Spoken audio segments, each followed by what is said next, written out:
ये सब अच्छाइयाँ हैं और आने वाले टाइम में विश्व में सबसे बड़ा धर्म हमारा रहने वाला है और आपके धर्म में कई कमियां हैं, इतने देवी देवता हैं, हमारे तो एक ही देवता है।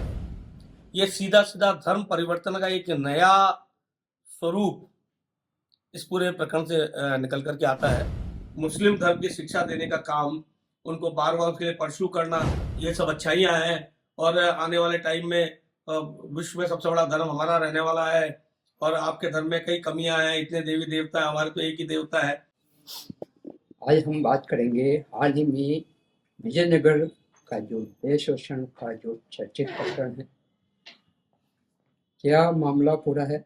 आज हम भाजपा के वरिष्ठ नेता नीरज जैन जी, वर्तमान में नगर निगम के उप महापौर हैं, पूरा मामला क्या है, किस तरह इस प्रकरण को अंजाम दिया गया है, कितने समय से इस प्रकरण की सोची समझी प्लानिंग है और साथ ही चर्चा का विषय पूरे देश भर में बना हुआ है। अजमेर में खासकर प्रकरण जो है ब्लैकमेल कांड दोबारा दोहराया गया है, ऐसा चर्चा का केंद्र बन चुका है। हम बात करते हैं क्या पूरा मामला है, क्या वाकई में 32 साल बाद वापस इस प्रकरण को दोहराया गया है। जी नमस्कार, पंजाब केसरी पे आपका स्वागत है। नमस्कार। क्या पूरे मामले को लेकर क्या कहना चाहेंगे आप। देखिए, इस पूरे प्रकरण में ये केवल मात्र देश शोषण का मामला नहीं है, ब्लैकमेलिंग का मामला नहीं है, ये सीधा सीधा धर्म परिवर्तन का एक नया स्वरूप इस पूरे प्रकरण से निकल करके आता है। ये लव जिहाद का एक नया तरीका निकल करके आता है कि उन नाबालिग बच्चियों को जो 12 से 15 साल की, 16 साल की है, जो स्कूल में जाती है, उनके साथ में जिस प्रकार से उनको हिप्नोटाइज करके, उनको सम्मोहित करके, उनको लालच, लोभ, प्रलोभन दे करके उनसे दोस्ती करना, दोस्ती करने के बाद में उनको लगातार मुस्लिम धर्म की शिक्षा देने का काम, उनको बार बार उसके लिए परस्यू करना, उनको कलमा पढ़ने के लिए, उनको रोजा रखने के लिए, उनको कुरान पढ़ने के लिए, कुरान की आयतें उनको पढ़ाना और उनको बार बार ये कहना कि आपका धर्म खराब है, हमारे धर्म में ये सब अच्छाइयाँ हैं और आने वाले टाइम में विश्व में सबसे बड़ा धर्म हमारा रहने वाला है और आपके धर्म में कई कमियां हैं, इतने देवी देवता हैं, हमारे तो एक ही देवता है। और ये सीधा सीधा सिर्फ केवल मात्र देव शोषण का मामला नहीं है, ये लव जिहाद और धर्म परिवर्तन और उसके लिए जो तकनीक अपनाई गई है, अपने आप में एक नया तरीका इस पूरे प्रकरण में नजर आता है। निश्चित रूप से अजमेर में ब्लैकमेल कांड हुआ, वो सीधा सीधा देश शोषण समुदाय विशेष के लोगों द्वारा किया गया, ब्लैकमेलिंग की गई और उसके बाद ये एक बड़ा मामला मालेगांव में भी ऐसा एक प्रकरण हुआ और मालेगांव का ये एक बड़ा मामला इस विजयनगर में निकल करके आया। लेकिन जहां अजमेर के ब्लैकमेल कांड में जो लड़कियां थी वो सब बालिग थी, इनमें सब नाबालिग बच्चियां हैं और अजमेर के ब्लैकमेल कांड में जो लोग थे वो संपन्न परिवारों के लोग थे। तो इस पूरे विजयनगर के प्रकरण में सब हमाल, वेल्डिंग करने वाले, ऑटो चलाने वाले, मोटरसाइकिल ठीक करने वाले, मैकेनिक, इस किस्म के लोग हैं जिनको सीधा सीधा कहीं ना कहीं किसी सरगना द्वारा इस काम के लिए प्रेरित किया गया।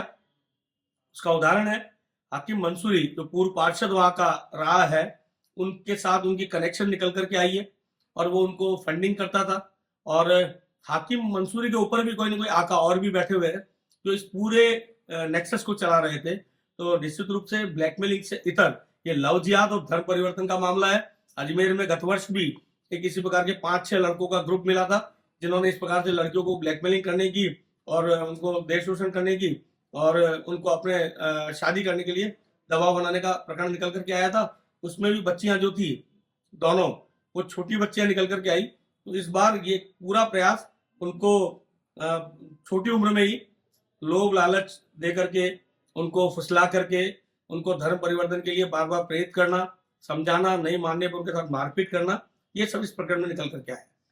इसमें जहाँ से भी जो इस मामले के अंदर 32 साल पहले जो मामला हुआ अजमेर में, उसी के आधार पर इसको दोहराया जा रहा है क्या। नहीं नहीं नहीं, देखिए, अजमेर ब्लैकमेल कांड देश शोषण ब्लैकमेलिंग का मामला था। संपन्न परिवारों के वो लोग थे, समुदाय विशेष के, और जो लड़कियां थी वो सब बालिग थी। इस बार के प्रकरण में सीधा सीधा मैंने बताया ना, गरीब और मजदूर तबके के वो लड़के हैं जो आवारा किस्म के हैं, और उनको कहीं ना कहीं से ये फंडिंग इस काम की मिल रही थी कि इन बच्चियों को बरगलाओ, फुसलाओ और उनको देश शोषण के द्वारा उनको भ्रम जाल में लेकर, प्रेम जाल में लेकर के लव जिहाद तो करना ही करना है और धर्म परिवर्तन करने के लिए प्रेरित करना, इसका पूरा प्रकरण निकल करके आया। और मैंने कहा कि ये केवल मात्र ये 5-7 लड़के या 10 लड़के नहीं है, ये एक बड़ा गिरोह है जो कि इस धर्म परिवर्तन के काम को करने के एक नए तरीके को यहाँ पर आजमाने की कोशिश कर रहा है। सर्व हिंदू समाज में काफी भारी आक्रोश है। देश भर में ये जो विजयनगर जो प्रकरण है ये एक चर्चा का केंद्र बना हुआ है। अभी स्टेट में भी भाजपा की सरकार है, केंद्र में भी भाजपा की सरकार है। सर्व हिंदू समाज का कहना है कि इन सभी आरोपियों को फांसी देनी चाहिए। इसमें आप क्या कहना चाहते हैं? क्या सरकार इस पर किस तरह सख्त कार्रवाई के कदम उठाए? देखिए, धर्म परिवर्तन को लेकर के बिल लाने की बात राजस्थान सरकार ने की है, भाजपा सरकार ने की है। और बड़ी बात यह है कि एक साल से लगातार पिछले 1.5 साल से, 1.25 साल से राजस्थान में भाजपा की सरकार, और पिछले 1 साल में कई ऐसे प्रकरण निकल करके राजस्थान भर में आए और त्वरित कार्रवाई भजन लाल सरकार ने की, भाजपा की सरकार ने की। और इस प्रकरण में भी जैसे ही ये घटना सामने आई, तुरंत जो ये अपराधी थे, इसमें जो जैसे कहना चाहिए कि जो मोहरे थे, उन सबको अरेस्ट किया। उनके एक मुख्य सरगना हकीम मंसूरी को अरेस्ट किया और लगातार पुलिस अपने कार्रवाई को अंजाम दे रही है, लगातार जगह जगह छापे मार रही है। इनके बाकी नेक्सस के जो कनेक्शंस है उनको तलाशने का काम कर रही है, और भी लोग इनमें कौन शामिल है उनकी भी एक सूची कहीं ना कहीं बनी है। तो भजन लाल सरकार, क्योंकि एक संवेदनशील सरकार है, भाजपा की सरकार है, वो इसके पूरे प्रकरण को बहुत गंभीरता से लिया गया। हमारे यहाँ के जो डीआईजी है उन्होंने खुद इसकी मॉनिटरिंग कर रहे हैं। तो निश्चित रूप से मुझे लगता है कि सारे राज भी खुलेंगे और इसके जो मुख्य सरगना वो भी जल्दी गिरफ्तार होंगे। और हाँ, ये बड़ी बात तो है ही है कि हिंदू समाज में, सकल हिंदू समाज में इसको लेकर के बड़ी नाराजगी है, आक्रोश है। पूरा आक्रोश आपको पूरे जिले में दिख रहा होगा, आसपास के गांव में दिख रहा है कि विजयनगर के आसपास के जितने भी क्षेत्र है, चाहे ब्यावर हो, चाहे सरवाड़ हो, केकड़ी हो, आसपास की छोटी छोटी जो पंचायतें हैं वहां तक भी बंद हुआ है। और अजमेर शहर भी 1 तारीख को व्रत बंद कर रहा है। और बंद करने वाले कोई राजनीतिक व्यक्ति नहीं है, सामाजिक संगठन है, व्यापारिक संगठन है। यहाँ की व्यापारिक संगठनों ने भी पूरा समर्थन दिया है।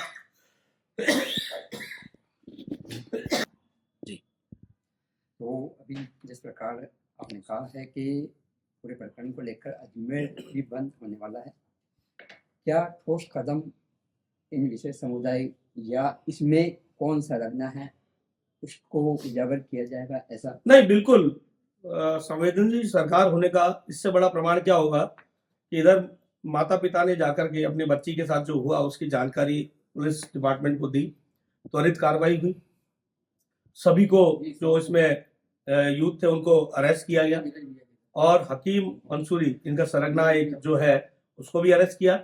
और आगे भी पुलिस लगातार कार्रवाई कर रही है और इसमें जो जुड़े जो कनेक्शन है उनको निकालने की कोशिश कर रही है।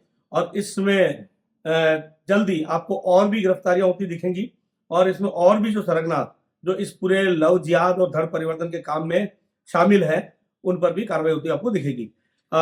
हिंदू समाज का जो आक्रोश है वो बिल्कुल सही है कि लगातार हिंदू समाज के जो लोग हैं, सनातन धर्मी जो है, वो सहिष्णु होते हैं और शांति प्रिय भाव से सबके साथ रहते हैं, लेकिन लगातार उनकी बच्चियों पर इस प्रकार के अटैक होना, चाहे वो ब्लैकमेल कांड में हुआ हो, चाहे अजमेर में गत वर्ष भी एक इस प्रकार प्रकरण हुआ तब भी हुआ हो, और अब भी विजयनगर में भी, तो ध्यान में आता है कि समुदाय विशेष के युवा इस काम में जुड़े हुए हैं और उनका अंजाम केवल मात्र ब्लैकमेलिंग करना या देश शोषण करना ही नहीं है, उनका उद्देश्य लव जिहाद और धर्म परिवर्तन है। तो उसके खिलाफ हिंदू समाज आक्रोशित है। पूरे अजमेर जिले में ही नहीं, ब्यावर जिले में ही नहीं, राजस्थान भर में इसका रिएक्शन देखने को मिला है और संवेदनशील सरकार ने इस पर तुरंत कार्रवाई करते हुए उनको अरेस्ट करने का काम तो किया ही, और आगे भी इस पूरे गिरोह को निकालने वाली है। जिस प्रकार पुलिस तो अपनी कार्रवाई कर ही दी, 12 आरोपी अब तक इस पूरे प्रकरण में गिरफ्तार किए जा चुके हैं। पूर्व पार्षद 5 दिन के रिमांड पर जो है न्यायालय ने भेजा है। उप महापौर नीरज जैन जी ने जो बताया है कि संवेदनशील सरकार है और सरकार पूरी तरह इस मामले को लेकर सतर्क है और इस मामले के अंदर जो संलग्न है उनका भी खुलासा आगे बिल्कुल होगा, ऐसा इनका कहना है। पूरा जो प्रकरण है का जो सकल हिंदू समाज के द्वारा जिस प्रकार आक्रोश देखने को मिल रहा है और उसको लेकर 1 मार्च को अजमेर भी जो है बंद रहने वाला है। सीताराम गहलोत, पंजाब केसरी, राजस्थान, अजमेर।